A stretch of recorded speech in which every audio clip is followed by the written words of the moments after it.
मुझे exam hall का 6 से 7 बार का एक्सपीरियंस है। मैं अपने बारे में बता देता हूँ। मुझे एसएससी, सीएसआईआर, सीआरआरआई, एम्स इन सभी के एग्ज़ाम हॉल का एक्सपीरियंस है। आज मैं आपको बताने वाला हूँ कि आखिर एग्ज़ाम में स्किल टेस्ट कैसे कंडक्ट किया जाता है। दूसरा, एग्ज़ाम हॉल में क्या क्या होता है। तीसरा, किन किन बातों को आपको ध्यान रखना चाहिए। और चौथा, क्या क्या सामान लेकर आपको जाना है। तो शुरू से शुरू करते हैं। सबसे पहले आपको बताता हूँ कि आपको एक दिन पहले क्या क्या सामान रेडी करना है एग्ज़ाम में जाने से पहले। Number 1, 4 pencil. 1 नहीं, 2 नहीं, 3 नहीं, 4 पेंसिल कम से कम रखनी है शार्प करके अच्छे से। दूसरा, कटर रखेंगे, शार्पनर भी रखेंगे, कटर भी रखेंगे। एडमिट कार्ड की कॉपी रखेंगे। 2 पेन भी रखेंगे। स्केल भी रखेंगे। रुमाल रखेंगे, जिसके हाथ में पसीना आता है रुमाल रखना ज़रूरी है।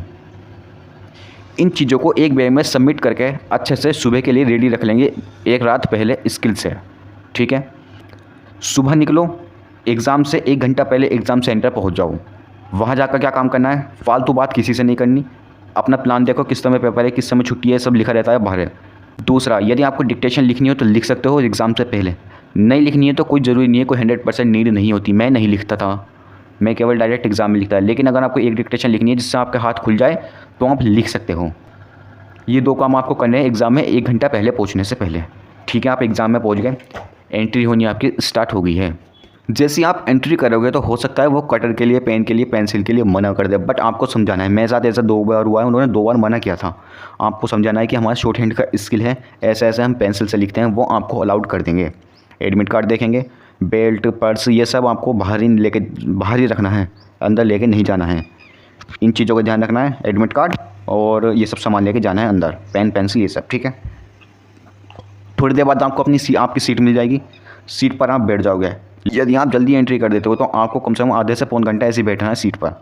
बट टाइम वेस्ट नहीं करना, बताता हूँ क्या करना है उस टाइम पर। सारी पेंसिल की नोक चेक करो।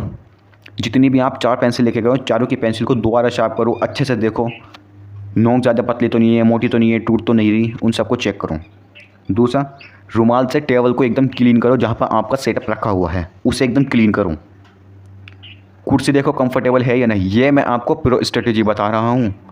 कुछ लड़के लड़कियाँ जाकर केवल बातें ही करते हैं, आपको ऐसा नहीं करना। आपको केवल जो मैं बता रहा हूँ उस चीज़ पर ध्यान देना है। टेबल साफ़ करनी है, पेंसिल की नोक देखनी है और कुर्सी देखनी है कंफर्टेबल है या नहीं। एंट्री सबकी हो जाएगी। धीरे धीरे आपको सामान मिलने लगेगा, जैसे नोट पैड देंगे, फिर वो एंट्री करना बताएंगे। जैसे ही नोट पैड आपको मिलता है तब आपको क्या काम करना है, सारे पेज को बीच से डिवाइड कर देंगे पेंसिल से लाइन खींचकर या पेन से लाइन खींचकर, सभी पेजेस को। दूसरा, पेज को कोने से मोड़ के रखेंगे रेडी एकदम। और जैसे जैसे वो आपको एंट्री कराएंगे कंप्यूटर पर, जैसे जैसे आपको नोटपैड पर एंट्री कराएंगे, वैसे वैसे आपको डेट डालनी है, नाम डालना है, सिग्नेचर डालना है। जैसे जैसे वो बताएंगे वैसे वैसे आपको करना है सिंपल। ध्यान रखना है 2 चीज़ों का। पहला कि पेज मोड़ना है, दूसरा बीच में से डिवाइड करना है। अब होता है रियल एग्ज़ाम स्टार्ट। वो आपको सबसे पहले ट्रायल पैसेज देंगे 1 मिनट का स्पीकर चेकिंग के लिए। ट्रायल पैसेज 2 बार दे सकते हैं, 3 बार दे सकते हैं। यदि आपको कुछ भी प्रॉब्लम आती है तो आप अपना हाथ खड़ा करेंगे, उनको बताएंगे कि ऐसे ऐसे साउंड सुनाई नहीं दे रहा है। वो आपकी समस्या सुनेंगे, हल करेंगे उसको, फिर ट्रायल होगा। फिर आपको ऐसे चेक करना है जब तक क्लियर नहीं हो जाता। 2-3 बार में क्लियर हो जाएगी आवाज़। उसके बाद वो आपको कीबोर्ड चेक कराएंगे, टाइपिंग कराएंगे 5 मिनट का सेट, जिससे आपको पता चल जाए कि आपका कीबोर्ड ठीक है या नहीं है। आपको अपना कीबोर्ड देखना है, कोई की ख़राब तो नहीं है, वो चीज़ देखनी है। उसके बाद कंप्यूटर में एंट्री कराएंगे, बिल्कुल सब कुछ। फाइनल मोमेंट स्टार्ट हो जाता है। वो कहेंगे कि 5 सेकंड बाद आपका मीटर स्टार्ट होने वाला है। 5 तक उल्टी गिनती करेंगे और मीटर स्टार्ट। सबसे बड़ी प्रॉब्लम, जैसे ही मीटर स्टार्ट हो जाता है आपको चुपचाप अपना लिखते जाना है। बीच में छूट रहा है कोई दिक्कत नहीं, चुपचाप लिखते जाओ, ना कुछ बोलना ना चालना, आवाज़ जैसी सुनाई दे रही है वैसे लिखते जाओ। लिखते जाना, लिखते जाना, लिखते जाना। जैसे ही मीटर रुकता है उसके बाद आपको रीड करना है। इस बात का ध्यान रख लो, कुछ नहीं करना, केवल रीड करना है मीटर को और सर्कल करना है। जो जो आउटलाइंस आपको लग रहा है कि गलत है या कुछ है, आउटलाइंस को उसको सर्कल करते रहो। प्रो टिप, एकदम प्रो टिप है ये। सर्कल करना है। एंट्री करने के बाद कंप्यूटर पर टाइम शुरू हो जाएगा। जितनी भी आपको मिनट है, 65 मिनट या 55 मिनट, जितनी भी आपके कंप्यूटर पर स्क्रीन पर टाइम शुरू हो जाएगा। बिना कुछ सोचे समझे, बिना बोले, बिना ओवर थिंकिंग करे चुपचाप टाइप करते जाओ। जितनी स्पीड निकाल सकते हो, 50 की, 60 की, 100 की, जितनी की स्पीड निकाल सकते हो उस स्पीड से टाइप करके मैटर टाइप करो। कोशिश करो बहुत जल्दी मैटर टाइप हो जाए। जो टाइम बचेगा उसमें दोबारा रीड करो, दोबारा आउटलाइंस पढ़ो, दोबारा टाइप करो। जितना आप अपने मैटर को बार बार रीचेक कर सकते हो उतना आपको रीचेक करना है सबमिट करने से पहले। लास्ट में खुद ही मैटर सबमिट हो जाएगा। टाइम से आप होगा, मैटर खुद ही सबमिट हो जाएगा। उसके बाद आपसे नोटबुक ले लेंगे, जो नोटपैड दिया था वो ले लेंगे, वेरिफिकेशन कराएंगे और आप बाहर आ जाना। यही पूरा ऐसा ही मैटर कंडक्ट होता है। इससे ज़्यादा कुछ नहीं होता किसी भी स्किल में। मैं अलग अलग संस्थान में लगभग 3 से 4 संस्थानों में गया हूँ स्किल देने, सभी में ये प्रोसेस होता है। कोई बहुत ज़्यादा डराना नहीं है, कुछ नहीं है, सिंपल यही प्रोसेस होता है। अब मैं आपको कुछ इंपॉर्टेंट बातें बताता हूँ जिनको आपको बिल्कुल ध्यान रखना है, कुछ भी हो जाए इन चीज़ों को नहीं भूलना। नंबर 1,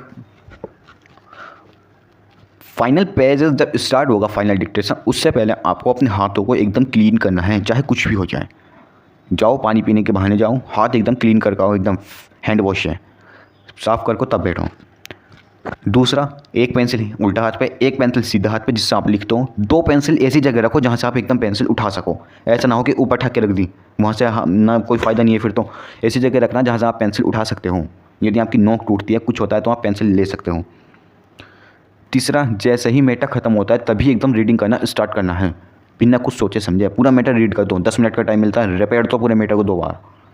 चौथा, कुछ भी छूट रहा है वर्ड डिक्टेशन लिखते हुए होपलेस नहीं होना, चुपचाप लिखते जाना है, कुछ नहीं करना, लिखते जाना है जो भी लिखा जा रहा है, ठीक है। 5वां, किसी से कोई बातचीत नहीं करनी, कुछ नहीं करना। बातचीत करनी है मैटर सबमिट करने से बाद, उससे पहले कुछ नहीं करना। ईश्वर पर भरोसा रखो, मेहनत करते जाओ, मैटर लिखते जाओ। तो ये पूरा मैंने कंप्लीट प्रोसेस बता दिया है, किन किन चीज़ों का ध्यान रखना है वो भी मैंने बता दिया है। और अब अगली वीडियो में मिलते हैं डे 7 की वीडियो में, जिसका आपको बेसब्री से इंतजार था। अगली वीडियो में मैं कंप्लीट प्री की स्ट्रेटेजी बताऊंगा। वीडियो रिसर्च के बाद आएगी डे 7 की, इसलिए उस वीडियो का इंतज़ार करना। उसमें मैं कंप्लीट स्ट्रेटेजी बता दूंगा, भटकने की ज़रूरत नहीं है। तो मिलते हैं डे 7 की वीडियो में।